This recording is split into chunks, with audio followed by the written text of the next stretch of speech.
अस्सलाम वालेकुम dear students. आज हम एक नया चैप्टर स्टार्ट करने जा रहे हैं, that is mechanical properties of solids. Actually जो ये यूनिट है mechanical properties of solids and liquids fluids. ठीक है, तो ये कॉम्बाइंड एक यूनिट है। उसका पहला पार्ट जो है that is will deal with solids and after that we will deal with liquids. ठीक है, अगर हम देखेंगे सॉलिड्स के टाइप्स, अगर हम देखेंगे on the basis of response to force, यानी कि आपके पास एक बॉडी है, suppose say this is a body, solid. ठीक है, इस पे आप फोर्स अप्लाई कर रहे हैं। मैकेनिकल प्रॉपर्टी चेक करने के लिए हम इस पे फोर्स अप्लाई कर रहे हैं। तो जब इस पे फोर्स अप्लाई होगा तो there will be change in shape, यानी कि हम कह सकते हैं कि ये बॉडी डिफॉर्म हो जाएगी। The body will B deformed. ठीक है, तो ऐसा फोर्स जो बॉडी पे अप्लाई होगा, सॉलिड पे अप्लाई होगा, such that it change its shape, ऐसे फोर्स का नाम क्या होता है? Deforming force. ठीक है, that is called as deforming force. तो डिफॉर्मिंग फोर्स अप्लाई करने से बॉडी की या सॉलिड की शेप चेंज होती है। ठीक है, अब क्या होगा अगर हम डिफॉर्मिंग फोर्स को रिमूव करेंगे? डिफॉर्मिंग फोर्स को रिमूव करेंगे और बॉडी जो है अपनी ओरिजिनल शेप में वापस आएगी। That property is called as elasticity. That property is called as elasticity. तो अगर बॉडी 100% अपनी ओरिजिनल शेप को, साइज को रीगेन करे, कब? जब हम डिफॉर्मिंग फोर्स को हटाएंगे, तो then that body is called as perfectly elastic body.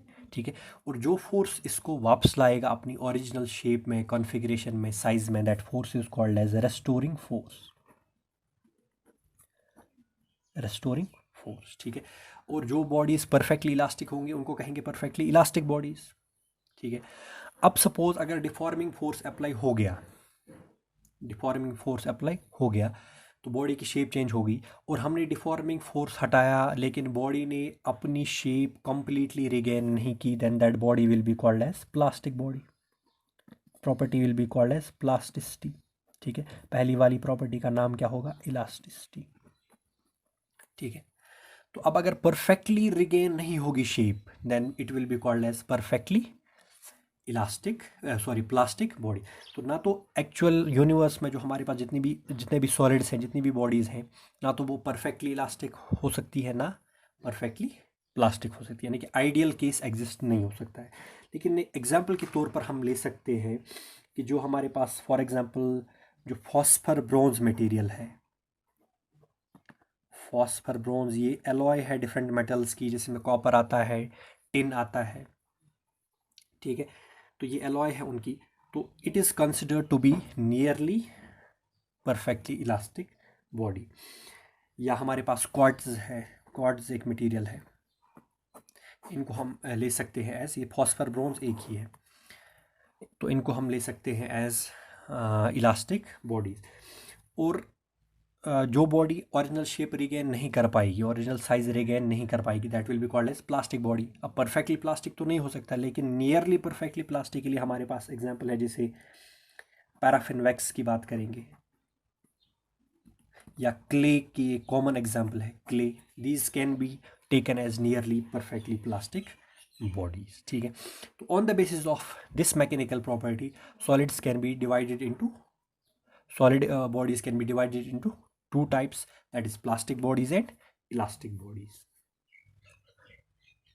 अब चाहे हम डिफॉर्मिंग फोर्स की बात करेंगे या रिस्टोरिंग फोर्स की, as long as body is elastic, जब तक बॉडी इलास्टिक है, यानी कि बहुत हद तक नियरली परफेक्टली इलास्टिक है, तो उस सिचुएशन में जब तक आप रेस्टोरिंग फोर्स अप्लाई कर रहे हो, ये सॉरी डिफॉर्मिंग फोर्स अप्लाई कर रहे हो, उसको हटा रहे हो, तो रेस्टोरिंग फोर्स काम करेगा, वो बॉडी को लाएगा ओरिजिनल शेप और साइज में वापस लाएगा। ठीक है, तो as till the time the body is nearly perfectly elastic, the restoring force will always be equal to deforming force. ठीक है, तो अगर हम देखेंगे restoring force per unit area या deforming force per unit area, deforming force per unit area या restoring force per unit area.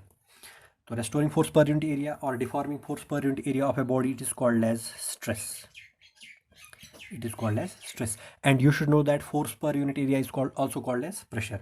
तो pressure को solids के केस में हम क्या कहते हैं as stress.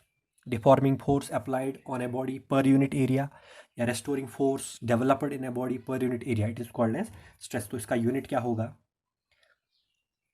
तो पर यूनिट एरिया फोर्स हम कैसे देखेंगे? Force divided by area.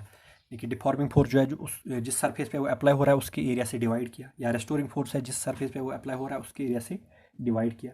तो यूनिट क्या होगा? Newton per metre square, and it will be a scalar quantity, and its dimensional formula will be m1 l minus 1 t minus 2, m1 l minus 1 t minus 2.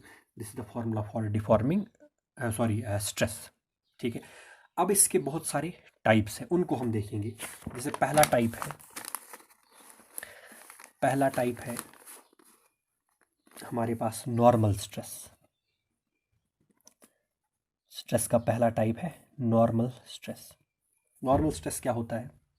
First type of stress, अगर deforming force या restoring force act करे perpendicular to the body, यानी कि deforming force या restoring force acts perpendicular to the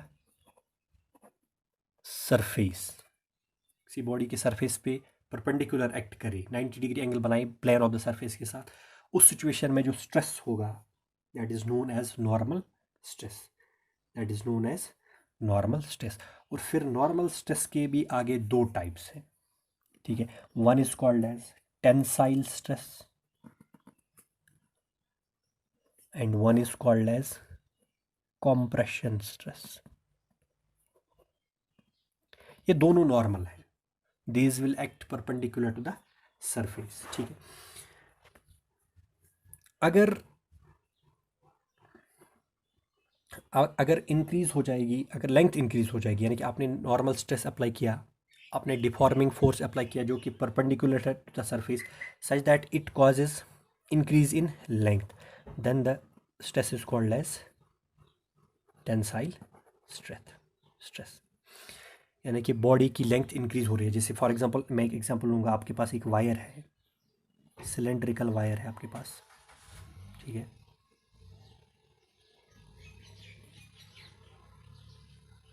इसको नीचे आपने कोई मास जो है टाई किया यहाँ पे, तो इस पर फोर्स लग रहा है। अब ये जो नीचे वायर का जो सरफेस है उसके परपेंडिकुलर लग रहा है फोर्स, ये ऐसे।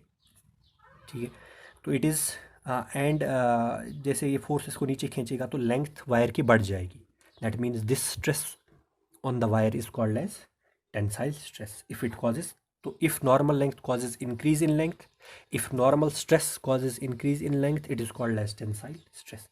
And if normal stress causes decrease in length or breadth or volume, then it is called as compression stress। decrease in length या कहीं वॉल्यूम ऑफ बॉडी। ठीक है, तो अगर नॉर्मल स्ट्रेस कॉज कर रहा है डिक्रीज इन लेंथ या volume, then the stress is called as compression stress. तो ये है पहला टाइप नॉर्मल स्ट्रेस। इसके दो टाइप्स हैं, कॉम्प्रेशन एंड टेंसाइल। ठीक है, सेकेंड टाइप जो नॉर्मल ये स्ट्रेस का है, second type that is called as shearing stress. Shearing stress या इसका दूसरा नाम होता है टेंजेंशियल स्ट्रेस। शेयरिंग स्ट्रेस और टेंजेंशियल स्ट्रेस। ठीक है, तो अगर डिफॉर्मिंग फोर्स हम अप्लाई ऐसे करेंगे कि बॉडी की शेप चेंज हो जाएगी, बॉडी की शेप चेंज हो जाएगी, तो उस सिचुएशन में जो बॉडी पे स्ट्रेस होगा that is called as shearing stress और टेंजेंशियल स्ट्रेस।